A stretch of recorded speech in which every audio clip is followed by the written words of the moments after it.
வணக்கம். அக்ஷு சமையல்ல இன்னைக்கு பிசிபெல்லாபாத் எப்படி செய்யறதுன்னு பார்க்க போறோம். ஒரு 3ல இருந்து 4 பேர்த்துக்கு தேவையான பொருட்கள் முதல்ல பார்க்கலாம்.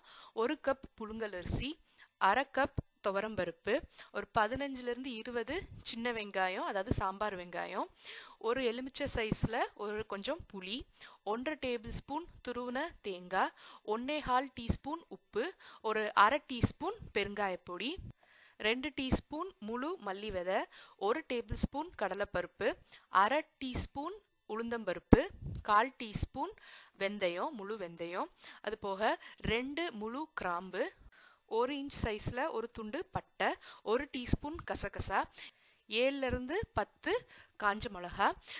இந்த சைஸ்க்கு ஏற்ற மாதிரி நீங்கள் எடுத்துக்கோங்க. அதே இது உங்களுக்கு காரத்துக்கு ஏற்ற மாதிரி எடுத்துக்கோங்க. சில மிளகா ரொம்ப பொடியாக இருக்கும், அப்போ ஒரு 10 தேவைப்படும். கொஞ்சம் ரொம்ப பெருசாக இருக்குன்னா ஒரு 6-7 போதும். சைஸுக்கு ஏற்ற மாதிரி உங்களுக்கு காரத்துக்கு ஏற்ற மாதிரி எடுத்துக்கோங்க. முதல்ல அரிசியும் துவரம்பருப்பையும் ஒன்றா கலந்து கழுவி வச்சுருக்கேன். இது கூட ஒரு 6 கப் தண்ணி சேர்த்துக்க போகிறோம். நான் வந்து நல்லா சுடு தண்ணியாகவே சேர்க்குறேன், அப்போ சீக்கிரம் வெந்துடும். தண்ணி சேர்த்துட்டு ப்ரெஷர் குக்கரை மூடி ஒரு 4ல இருந்து 5 விசில் வச்சு எடுத்துருங்க. இது வந்து சாதா இதை விட கொஞ்சம் குலைவாக வேகணும், அதனால தண்ணி ஜாஸ்தியாக வச்சு கொஞ்சம் குலைய பொங்கி எடுக்கணும்.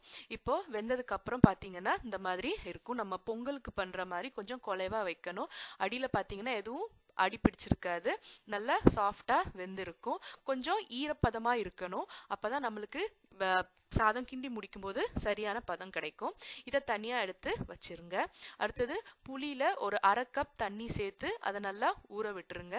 நல்லா ஊறினதுக்கு அப்புறமா அதை நல்லா பிசைஞ்சு நல்லா புளிச்சாறு எடுத்து அதையும் ரெடியாக தனியாக எடுத்து வச்சுக்கோங்க. அடுத்ததாக நம்ம மசாலாவை வந்து வறுக்க போகிறோம். அதுக்கு ஒரு பேனில் ஒரு 1/2 டீஸ்பூன் எண்ணெய் சேர்த்து அது நல்லா சூடானதுக்கு அப்புறமா நம்ம வச்சிருக்கிற முழு மல்லி விதையை முதல்ல சேர்த்துக்கிறேன். கொஞ்சம் பெரிய சாதனத்தெல்லாம் முதல்ல சேர்த்துக்க போகிறேன். அதாவது கடலைப்பருப்பு, உளுந்தம்பருப்பு, வெந்தயம் இதெல்லாத்தையும் முதல்ல சேர்த்து வறுத்துக்க போகிறேன். கூடவே பட்டை, கிராம்பு இதையும் சேர்த்துக்க போகிறோம். இந்த கசகசா, தேங்காய் இதெல்லாம் கடைசியாக சேர்த்துக்க போகிறோம். இதுதான் கொஞ்சம் வறுக்கிறதுக்கு கொஞ்சம் நேரம் ஆகும். மிதமான தணலில் வச்சுக்கோங்க. மீடியம் ஃப்ளேமில் வச்சு ஒரு 1.5 நிமிஷம் வதக்கிட்டு அதுக்கப்புறமா நான் இதை காஞ்ச மிளகாயும் சேர்த்துக்க போகிறேன். ரொம்ப ஹை ஃப்ளேமில் வச்சு வறுத்தா காஞ்ச மிளகாய் வந்து ரொம்ப கருத்துரும். அதுக்கப்புறம் வந்து சாதம் ரொம்ப டார்க் கலரில் வரும்.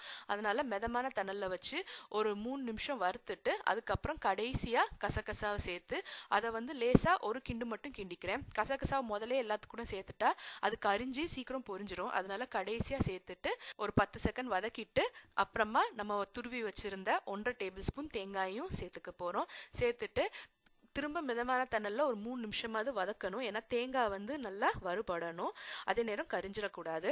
இப்போ நான் வந்து இன்னைக்கு எடுத்துருக்கிற அரிசி அளவுக்கு மட்டும் கொஞ்சமாக மசாலா தயார் பண்ணுறேன். நீங்கள் வந்து இந்த பிசிபெல்லாபாத்துக்கு பொடியை வந்து கொஞ்சம் நிறையா செஞ்சு டப்பாவில் போட்டு வச்சுக்கிட்டா நீங்கள் வெறுமனே சாதத்தை மட்டும் வேக வச்சு இந்த மசாலா பொடியை போட்டு ஈஸியாக பிசிபெல்லாபாத் அவசரத்துக்கு பண்ணலாம். ஆனால் அப்படி நிறைய செய்து வைக்கும்போது எண்ணெய் வேண்டாம், வெறும் சட்டியில் போட்டு எல்லாத்தையும் வறுத்துக்கோங்க.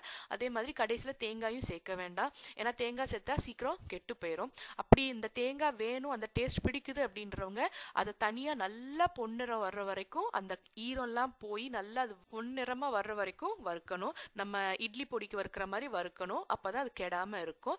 அந்த மாதிரி வறுத்து இப்போ நான் சொல்லியிருக்கிற அளவை கொஞ்சம் ஜாஸ்தியா அதுக்கேற்ற மாதிரி வறுத்து வச்சுக்கிட்டீங்கன்னா உங்களுக்கு அது ரொம்ப ஈஸியா இருக்கும். இப்போ பார்த்தீங்கன்னா தேங்காய் நல்லா சுருண்டு வதங்கிருச்சு.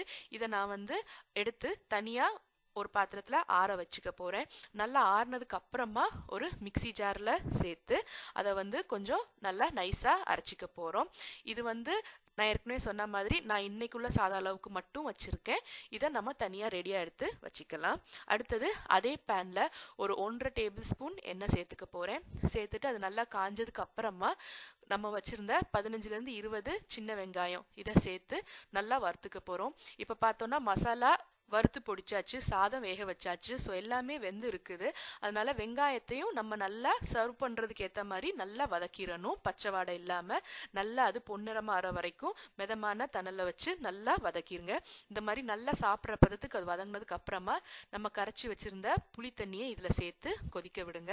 ரொம்ப கெட்டியாகவும் சேர்க்கக்கூடாது, அதே நேரம் ரொம்ப தண்ணியாகவும் வேண்டாம். ஏன்னா சாதம் ஏற்கனவே ஈரமாக இருக்குது. ரொம்ப ஈரமாக இருந்ததுன்னா அதுக்கப்புறம் ரொம்ப குலைவாக இருக்கும். அதே நேரம் கெட்டியாக இருந்துச்சுன்னா நம்ம மசாலா மசாலாலாம் சேர்க்கும்போது ரொம்ப இறுகிரும், அப்புறம் சாதத்துக்கு கூட கலக்க முடியாது.